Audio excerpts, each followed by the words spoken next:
I'm Doris. I'm sitting on the garden bench, the golden, orange light stretching across the yard. Adam is beside me, his hand resting on my belly, where our second baby is stirring gently.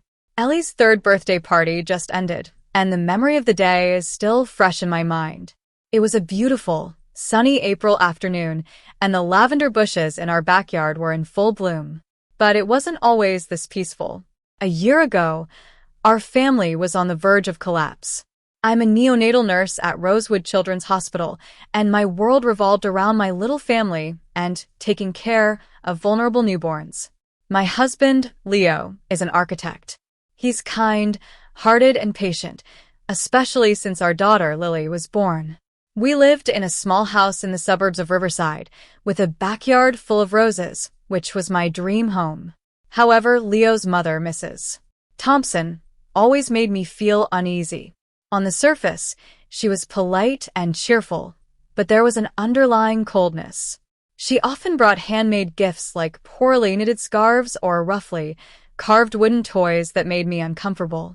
And his sister, Ivy, always backed her mother unconditionally and showed her disdain for me with snide remarks and sideways glances when Leo wasn't around. One day, Leo told me that his mother and sister were coming to visit. I held Lily tighter, a sense of unease creeping over me. When they arrived, Mrs. Thompson beamed at Lily and pulled out a large gift wrapped in soft pink paper. "I made this special blanket for Lily," she said proudly. As I unwrapped it, a cream-colored blanket with rough patches and a strange odor emerged.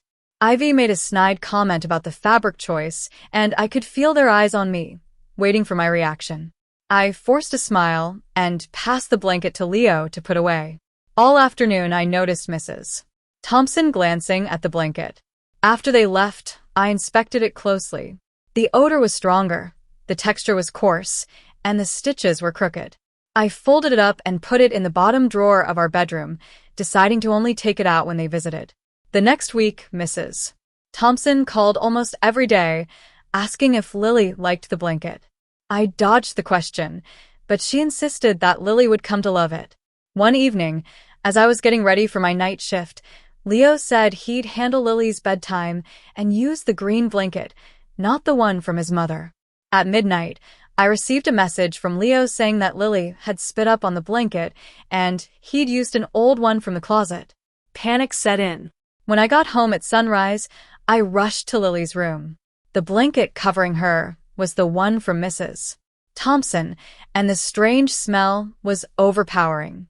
I quickly checked Lily, and thankfully, she seemed fine. I threw the blanket into the washing machine. As water soaked through it, faint markings emerged, a red triangle logo, the word biohazard, and several clinical tracking codes. Leo and I were shocked. The blanket was medical waste. We rushed Lily to the hospital. Dr. Miller, a colleague of mine, started a full assessment on Lily right away. Leo called his mother, and she and Ivy thought it was just a small issue. Rage surged through me. The hospital launched an investigation. We found out that the blanket was from Oakwood Medical Center, where Mrs. Thompson used to work part-time.